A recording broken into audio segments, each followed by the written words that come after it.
So what are we doing today? Well, today it's a very brisk fall day. It's beautiful outside. It's sunny and everything. It rained last night, but it's cool and too cool for me.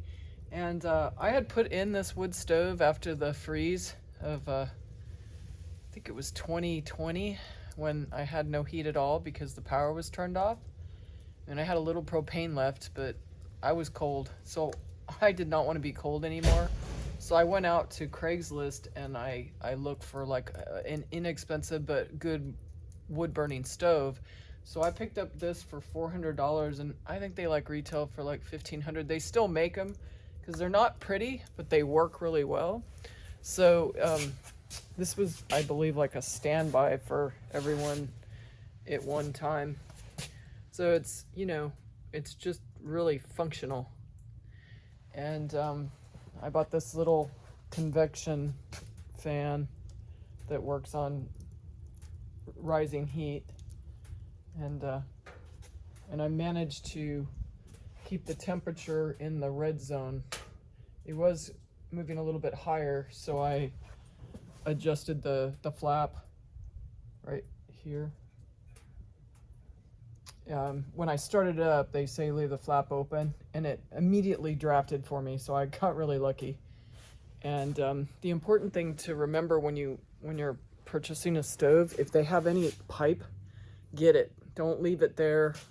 Ask for it, because the pipe is not only hard to kind of work with, especially the little black stuff, because you have to like fold it, and there must be a trick to it, but it took me forever to fold the newer pieces in.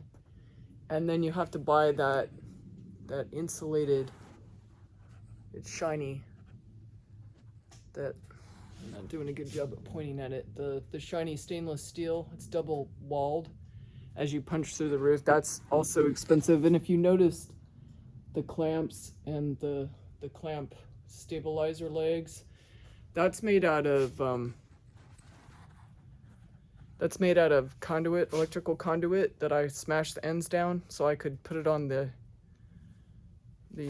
sides of the barn.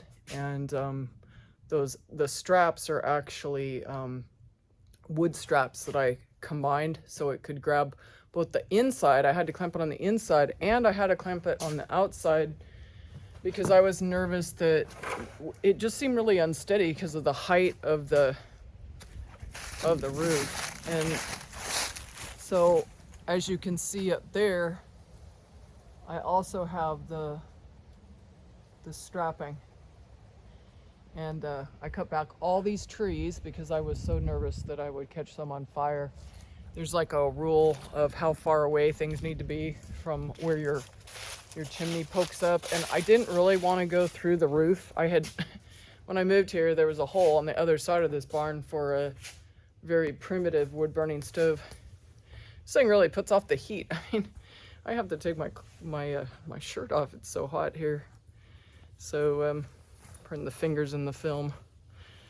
So it really works, and I'm really happy because I wanted to get it started so that when the time comes when I really need it during an emergency, I know how to do it. So it's working out really well, and it looks like I got the temperature down even further, more in the center there, which makes me feel a little more comfortable. After all, I put this whole thing in myself, and I've never done one. I just went off stuff on YouTube and did my best to make everything straight and connected and not light the barn on fire, because every tool I own is just about in here. So anyway, that's what we're doing today, so I can say I won one little battle. So that's what we're doing, and please like and subscribe. I made my goal, which is for every video I have a subscriber. So I think I have like 134 videos, or maybe 132 videos and 134 subscribers. So I'm super happy. That's always my goal, to at least for every video I do, I get one more subscriber. So I stay motivated to make more. Anyway, bye-bye.